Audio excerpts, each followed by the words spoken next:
Yo, what's going on, guys? It's Noah here, breaking down the NBA slate on Draftkings and Yahoo for Wednesday, November the 20th. We're going to take a first look at this 11-game NBA slate. Pretty sure this is the biggest slate we've had all season. I don't think we've had like more than 11 games this season. So it should make for a pretty fun slate. We'll talk through each position. I'll talk about some guys that I'm targeting. We'll build out a first look core as well. These are 5 players I'll be looking at on DraftKings specifically, and then we'll talk about Yahoo plays as well. Just a couple things before we get started with the video. As always, guys, I would appreciate it if you would drop a like down below.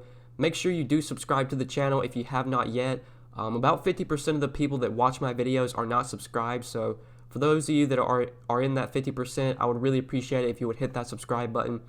Whenever you log into YouTube, your YouTube account, you'll see my videos in your subscription box, so it'll make it a lot easier for you to access them. Also click the notification bell so that way you get notified every time I upload and you'll never miss out on any of my new videos. And as always, you can follow me on Twitter at DFS by Noah. I'm very active over on Twitter. You can follow me over there. Link will be down in the description. Let's go ahead and take a look at point guard for today. So starting off at the top, we got James Harden at 11,800, Luka Doncic at 10,400 as our two quote-unquote stud options at the top here. Harden's on the road against Denver and Luka playing at home against the Warriors. Just choosing between these two guys, given the price tag and the matchup, I would much rather have Luka Doncic at 10,400. And just looking at this slate the night before, Luka is one of the studs that really stands out to me. You got Harden on the road against Denver, who I'm not the biggest fan of. I mean, tough spot, slow Denver team, a really good defensive team as well. I don't think you most likely are going to get a ceiling game from Harden here. You're more likely to get a ceiling game from guys like Yannis, Luka. Yannis getting to face the Hawks. I really like that spot for him, and he's 600 cheaper than Harden. You got Luka for 10-4 and a great spot against the Warriors. A very bad Warriors defense. Luka has just been playing awesome this season. He's just been playing out of his mind. So he's one of my favorite studs. And then you have Towns, who still feels too cheap on DraftKings. Even against the Jazz, 9,600 for Karl Anthony Towns is just way too cheap. You got Drummond for 8,700 in a great matchup against the Bulls. Even some of these 8K guys really stand out. So if I'm paying up for a stud on this slate, especially a point guard, it's going to be Luka. And like I mentioned, I really like Luka here against the Warriors. I like him a lot on both sides. If we go over to Yahoo and look at the point guard position, Luka is the most expensive option here at $51. If you compare him to the other studs on Yahoo, you have Harden at 58, Yannis at 57, Luka and Drummond are both 51. Then you got Towns at 50, Kawhi 49, Embiid 46. Just talking about the $40 and above players, Luka's definitely one of my favorite ones at $51 on Yahoo. So I want to talk about his usage so far this season with the Mavericks. It's really insane what he's doing this season. Just as of late, I mean, the dude's been so productive. We'll pull up the numbers real quick if I can get it to pull up to the Mavericks, just so I can show you guys his numbers. Pretty sure he leads or he's top 10 in the league in rebound percentage, which is absolutely insane for a point guard, or at least total rebounds per game. Just in 454 minutes this season with the Mavericks, Luka has a 35% usage rate, is averaging 1.6 fantasy points per minute, has a 16.1% total rebound percentage, which is insane for a point guard. He has a higher rebound percentage than Porzingis. Only guy who has a higher percentage rebound-wise is Boban, and Boban he's only played 59 minutes this season, so I'm not really taking that into account. Luka's just doing everything for this Mavericks team. We saw last game the upside that this guy has. Against the Spurs in 35 minutes, he went for 78 DraftKings points, had a triple-double, 42, 11, and 12. I mean, this guy gives you triple-double upside every time he steps on the floor. He's given you such a high floor this ceiling and such a high floor this season, and also a very high ceiling, pretty much a 50 to 55 point floor. You have 75, 80 point upside out of Luka, which is kind of something we haven't seen in the past, but he's just taken that big leap this season. The dude's been absolutely insane. He's one of the best players in the league right now. He's in the discussion he could be an MVP candidate at the end of the season. He probably already is right now. Absolutely love Luka here. This Warriors defense is terrible. It's towards the bottom of the league. Pretty sure they're dead last in the league, and just in defensive rating. If we pull up defensive rating, look bottom of the league, you got the Warriors dead last. Then you got the Wizards, Pelicans. So great spot for Luka. I guess the only concern is that this game does have an 11 or a 13-point spread, 13.5-point spread, 221 total. Just in my opinion, I don't think Dallas has the firepower to blow out this Warriors team. They have Luka, who is insane, and if the Mavericks do blow out the Warriors, it's probably going to be because Luka has 40, 50 points like he did against the Spurs. I just don't see them blowing them out unless Luka is the biggest reason why. So I'm not really worried about the blowout. I expect Luka to play his full 34 to 36 minutes, which is what he's playing in competitive games this season. It's a great matchup. He's still underpriced on DraftKings. Luka Doncic, definitely one of my favorite studs on this slate. But then looking to the other point guards, you got like Westbrook, Trae Young, Kemba. Westbrook, you could argue, is still a little bit too cheap on DraftKings. He had a pretty big ceiling game last game against Portland. Played 34 minutes, only shot 34% from the field, and still had 68 DraftKings points. We finally saw him get the peripherals, 28 points, 13 rebounds, 10 assists. It was a triple-double for Westbrook. Like I said, you could argue he's still too cheap on DraftKings at 8,600. I don't love the matchup against Denver. Like, Denver's been really good this season defensively. They don't play very fast. They're towards the bottom of the league in pace, but it's all about the price for him. That's what puts him in play for me. And then you have guys in the 7K range like Spencer Dinwiddie, Eric Bledsoe, Devontae Graham. So these guys probably won't be core plays for me on DraftKings, but I do want to talk about some of them on Yahoo. So if you're not paying up for Luka at point guard, I think you're definitely looking to like this mid-20s range with Bledsoe at 27, Dinwiddie at 24, Terry Rozier at 23. I really like Dinwiddie on Yahoo. We already know that Kyrie Irving is going to be out today, and with Kyrie out just the last few games, Kyrie was out in that game against the Bulls. You got 30 minutes from Dinwiddie, 36 fantasy points. He was out last game against the Pacers, and you got 49 fantasy points from Dinwiddie, 33 minutes played. This is a very productive player when he's on the floor. He's finally getting the chance to play big minutes now that Kyrie is out. He's going to have the ball in his hands a ton as well with Kyrie off the floor. It's a great matchup as well. The Hornets are one of the worst defensive teams this season. I really like Spencer Dinwiddie at $24 on Yahoo. I think he's still underpriced over there. On DraftKings, I don't think he's going to be like a smash play at 7,200, but still would be a guy I would have exposure to if I was playing multiple lineups because he has 45, 50-point upside, especially in this matchup against the Hornets. He would probably be my favorite guy to go to between like him, Bledsoe, Van Vliet. I do like Bledsoe a lot against the Hawks, but I think I would slightly prefer Dinwiddie for just 100 more.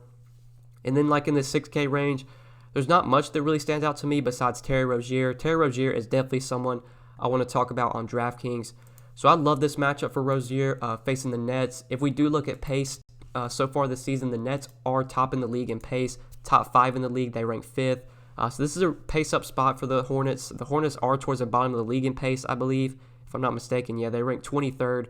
They're pretty bad defensively as well. They haven't been the greatest defensive team this season.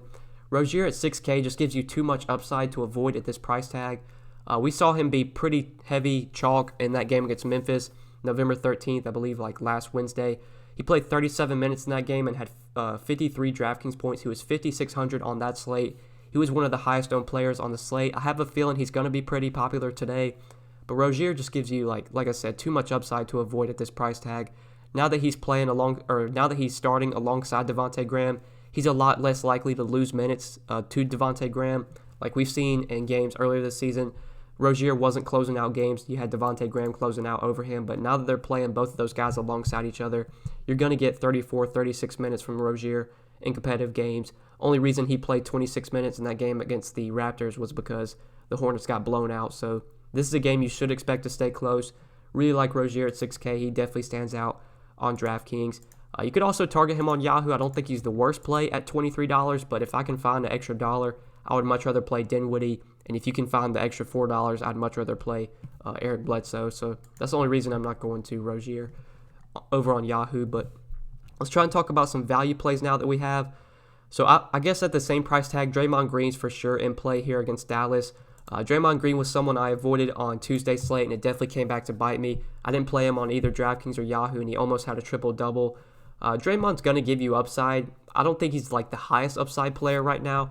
I think he finished with 8, 10, and 11 in that game Tuesday night. That game just finished as I started recording this video. He had like 40-something DraftKings points. At 6K, if I have to choose between him or Rozier, I would definitely rather have Rozier. But you can play Draymond Green at small forward, which is pretty big when you just talk about roster construction. Being able to play him at small forward, you have just so much flexibility with your lineup. So I would for sure put Draymond Green in play on this slate. I believe he was like 6,300 on Tuesday, and for some reason he dropped down to 6K. So Draymond is a good option today. I made the mistake of not playing him Tuesday. I'll definitely have exposure to him on today's slate at his price tag. But I do want to talk about some maybe potential cheap plays we have. So at 5,200, I think Dejounte Murray just gives you too much upside at this price tag to not have any exposure to. I don't think he'd be someone I'd target like in my optimal cash lineup or anything, but in single entry, if you've got a pretty chalky lineup and you want to pivot off some chalky players to some low-owned plays that give you upside, Dejounte Murray is definitely one of those guys that gives you that kind of upside. It's a great matchup against the Wizards. Wizards are playing pretty fast this season, top 10. They rank 7th in pace. He'll most likely be guarded by Isaiah Thomas, which is one of the best matchups you can have. Isaiah Thomas, one of the worst defenders in the league. We saw Dejounte Murray go for 44 DraftKings points in 23 minutes earlier this season against the Wizards. It's still pretty likely that he remains limited to 24-25 minutes. I guess one thing to note is that the backup point guard, Derek White, is out for this game. I would imagine that just most likely means you see Patty Mills pick up a lot of minutes off the bench. I don't think that means that Dejounte Murray is going to suddenly play like 30 minutes.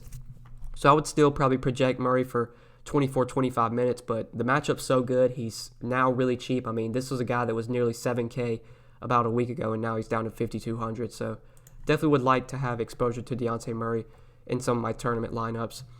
Alec Burks at the same price tag, I'm not the biggest fan of on DraftKings. I think I'd probably just rather play Dejounte Murray. I do want to talk about him over on Yahoo, though. So he's at the shooting guard position.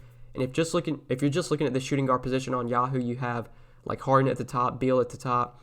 I think the most likely players I'll be looking to at shooting guard, if I'm not paying up for like Mitchell or Van Vliet, those are guys I really like at shooting guard on Yahoo. 34 for Mitchell in a pace-up spot against the Timberwolves.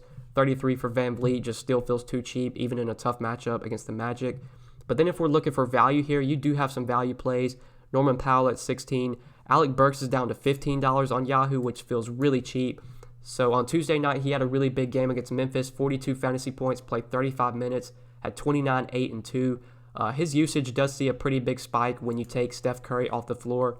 Burks has been starting lately. He's been starting at the 2 alongside Draymond, Glenn Robinson, Pascal, and Willie Cauley-Stein. So Burks is going to see the shot attempts, going to see the usage. At $15 on Yahoo, I think he's one of the better shooting guard value plays that we have over on Yahoo, and definitely a guy I will be targeting over there. But just going back to DraftKings to fill out point guard, I don't think there's really any great value I see below 5K, just looking at this slate the night before. Like I mentioned, Derek White has already been ruled out. I do expect Patty Mills to pick up a lot of minutes off the bench. He's not the worst value at 4K, but not a guy that I would have like in my optimal lineup or cash lineup by any means. Just would probably be a player I would get exposure to if I was playing multiple lineups. Probably would have to be at least like 20 lineups or more. But that's it for point guard. Let's talk about some shooting guard plays now. So just looking at guys I have some interest in that I haven't talked about yet. I think Jimmy Butler for 7,700 still remains too cheap. We know Justice Winslow is not going to play today, so we're going to see Jimmy Butler handle the ball a lot. I mean, Butler just gives you too much upside to avoid in this matchup against the Cavs. It's a very bad Cavs defense. Butler did go for 33 DraftKings points in only 38 minutes against the Cavs, which is a bit concerning. But, I mean, Butler gives you 45, 50-point upside. 7,700. I like him at shooting guard. He'd probably be the player I would consider that I would go to, like between him, Mitchell, Wiggins. Be pretty close between him and Mitchell, but I think I would side with Jimmy Butler. Then you got like Dinwiddie, who I do like today at 7,200 if you wanted to play him at shooting guard. Looking like in this mid-range, though, I mean, there's not much that really stands out to me that I haven't already talked about. Looking for value plays, I mean, there's not much here that I like either. We did see Joe Harris have a big game a couple games ago against the Bulls. 35 minutes, 44 DraftKings points, his best game of the season. That did come with Kyrie off the floor. He only played 27 minutes last game against the Pacers. I'm sure that had to do with blowout. He wasn't really making a lot of shots either. We did see Harris pick up the most assists he's picked up all season. He had 8 assists in that game against the Bulls. Maybe that's because Kyrie was out. I don't know. But 4,900, I mean, Joe Harris isn't the worst value at shooting guard, but, I mean, he's not a core play by any means. Not a guy I would be jamming in my lineups. There's really not a lot of great value at the shooting guard position, at least looking at this slate the night before. Shooting guard's pretty gross. I mean, I guess like in this mid-range, I'd probably try and get to Butler, Mitchell. If Wiggins plays, he could be an option. You got Van Vliet, Spencer Dinwiddie, Devontae Graham. These are probably the guys I'll be looking to at shooting guard. Maybe we'll get some injury news on Wednesday, and maybe that'll open up some value at this position. But let's go ahead and run through some small forwards now. So you got Yannis at the top here for 11,200. I definitely like Yannis on this slate. He's not my top stud to pay it for. I think that's going to be Luka right now. But you definitely want to get some exposure to Yannis in this matchup against the Hawks. he would probably be number 2 in terms of studs behind Luka today when you factor in salary. I mean, Giannis's numbers with the Bucks this season are insane. I can pull those up real quickly as well. We can take Chris Middleton off the floor since we do know that he's going to be out for a pretty long time, or at least for a couple weeks, I should say. Pretty sure Giannis is averaging over 2 fantasy points per minute, just under 2 fantasy points per minute. So 211 minutes this season with Chris Middleton off the floor, 37% usage rate for Giannis, 1.91 fantasy points per minute. I mean, it's him and Eric Bledsoe doing everything for this team. We did see Brook Lopez have a big game last game, but I don't really expect that to happen again. So Giannis I like a lot. I still would rank him behind Luka, but if I'm paying up at small forward, I mean, he's obviously the guy I like the most here. Kawhi is questionable, which is a pretty big injury news we're going to have to keep an eye on going into Wednesday.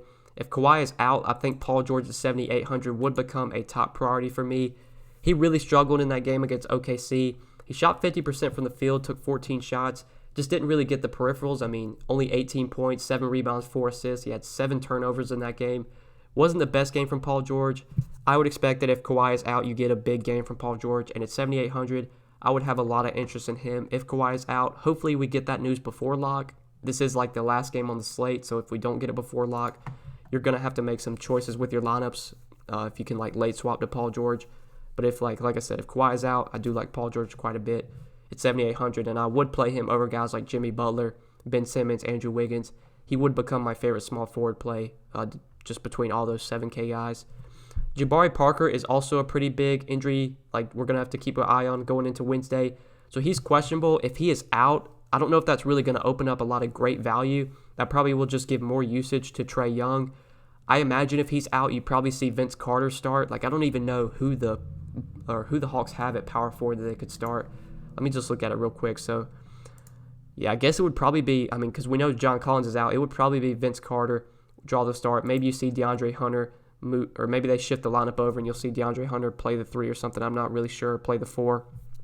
Maybe you'll see someone like DeAndre Bembry pick up some minutes at 3,800 off the bench. He could be a value, so I guess that Parker news could open up some value with maybe DeAndre Bembry. So that's something we'll have to keep an eye on heading into Wednesday, Jabari's status. But just other small forward plays, you got Draymond, who I did talk about. I think is still too cheap at 6K. You can play him at small forward, which makes him very appealing on Draftkings. I believe he's power forward on Yahoo, if I'm not mistaken. Yeah, he's power forward on Yahoo. He's $27. You could definitely play him over there as well. But under 6K, not much that's really catching my eye, just under 6K. You would think like Taurean Prince would maybe benefit from Kyrie out, but that just hasn't really been the case. I mean, Taurean Prince just is not that high usage of a player. He had a 51 fantasy point game against Houston, 40 fantasy points against New Orleans, and then since then he really hasn't done anything this season. It's a really good matchup against Charlotte, but still don't think I really need to go to Taurean Prince on this slate. So that's probably it for small forward plays. Al-Farouq Amino's been playing a ton of minutes lately with Jonathan Isaac out. You never know what you're going to get from Aminu. In that game against the Spurs, he started with Isaac out, played 31 minutes, had 36 fantasy points. And then the next game against the Wizards, played 32 minutes and only had 15 fantasy points. So he's obviously tough to trust, but the minutes seem to be there as long as Isaac remains out. So I guess he wouldn't be the worst value play at small forward. But let's go ahead and run through power forward real quick. So looking at this position, you obviously have Giannis at the top. You got Siakam at 8,800 against the Magic. Siakam is for sure in play, but not going to be a core play for me, especially like if Kawhi's out. I would much rather play Paul George for $1,000 less. Even Kevin Love, I like quite a bit at 7,400. We do already know that Tristan Thompson is going to rest today. I would say the biggest beneficiaries with Thompson out are most likely going to be Kevin Love. Kevin Love's rebounds should go up with Tristan Thompson off the floor. I'm not exactly sure if they do, but I would imagine they would. We'll probably see Larry Nance maybe draw the start at center if he's able to play today, and we will talk about him later in the video.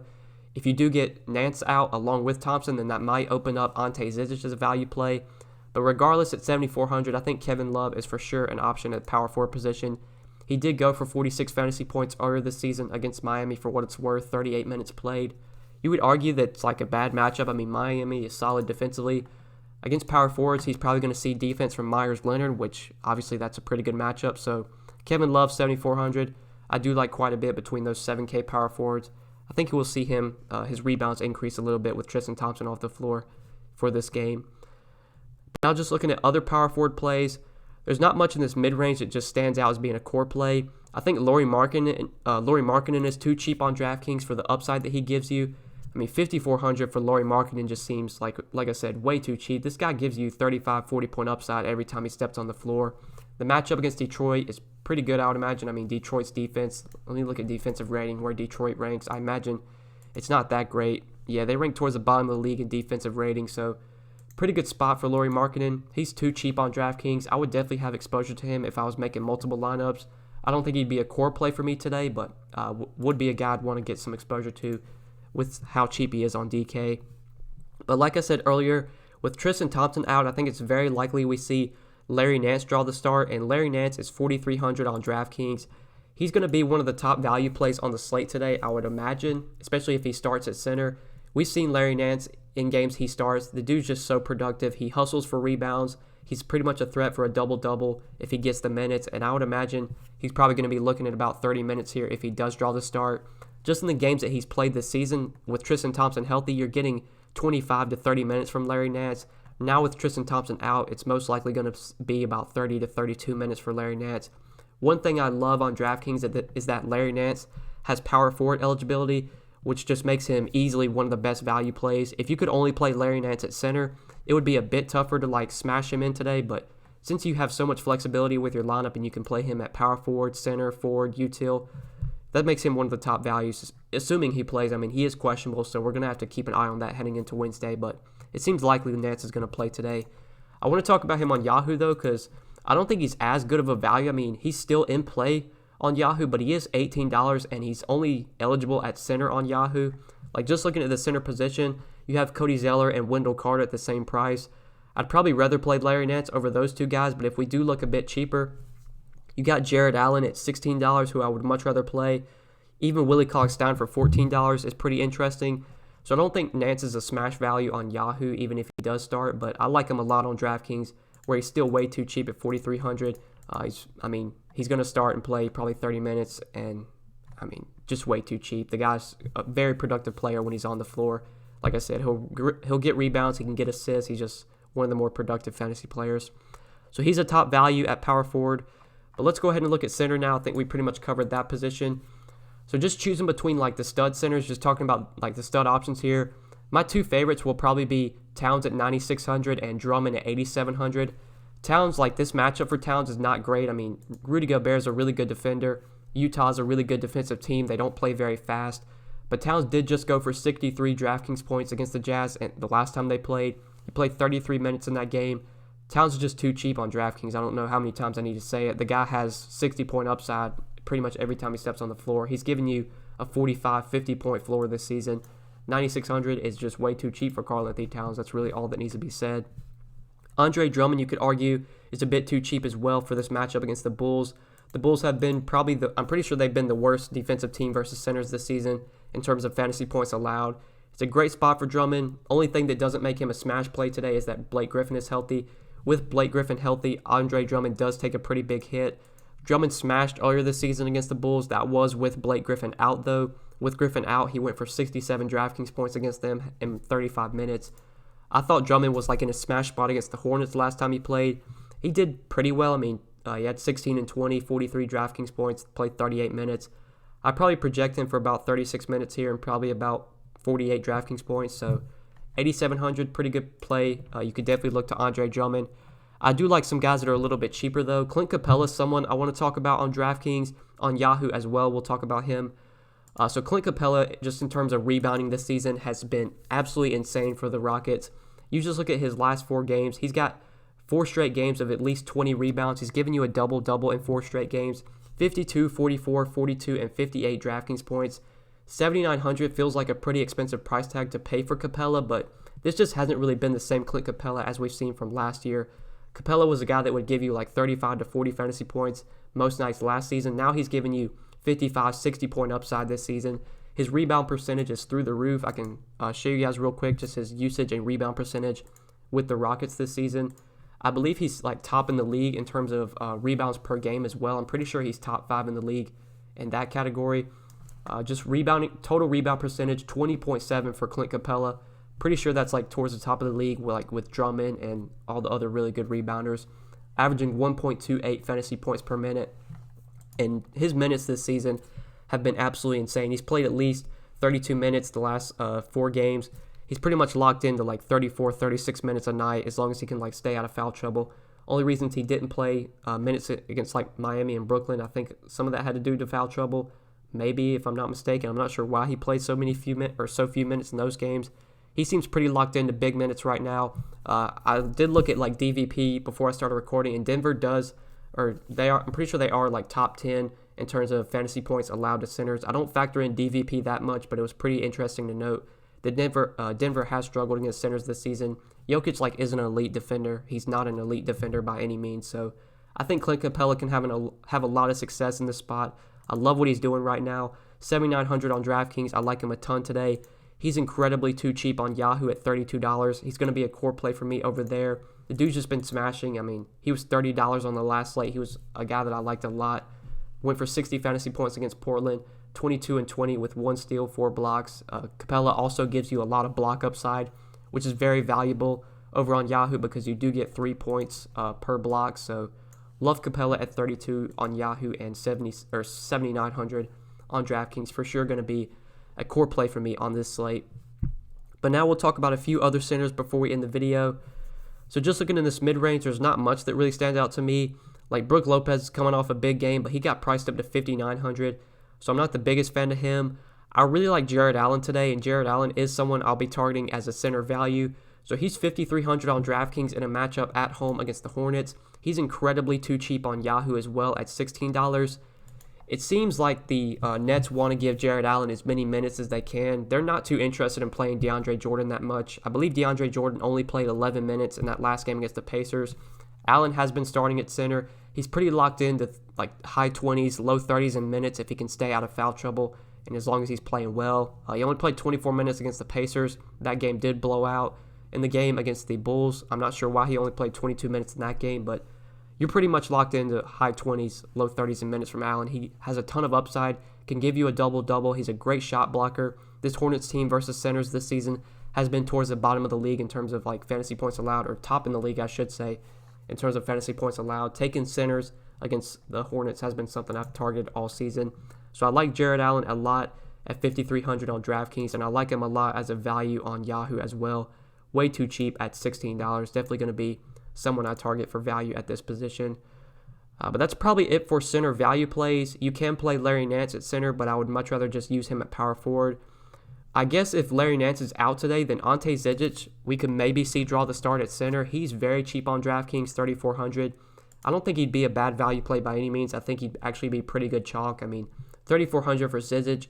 If he's going to play like close to 30 minutes, which I imagine he will if Larry Nance is out, definitely want to take that into note. Only going to play Zizic if Larry Nance is out. I doubt they start Nance, or I doubt they start Zizic and Love alongside each other with Larry Nance healthy. I imagine if Nance is healthy, he's going to be the starter at center. Or maybe they'll shift Kevin Love to center. I guess we'll have to wait and see. But if Larry Nance is out, you can definitely look to Zizic as a value at 3,400. But I think that's it for the center position, guys, and I think that's it for today's video. Hopefully you guys did enjoy this video. Hopefully you enjoyed this first look at this this Wednesday night slate. We got an 11 gamer, so it should be for a pretty fun slate. As always, before we get out of here, I would greatly appreciate it if you would drop a like down below. Make sure you subscribe if you have not yet. Like I said at the beginning of the video, a lot of you that watch my videos and watch the channel are not subscribed. About 50% of you. So I would appreciate it if you're a part of that 50% that you definitely hit that subscribe button. Click the notification bell as well, so that way you get notified every time I upload.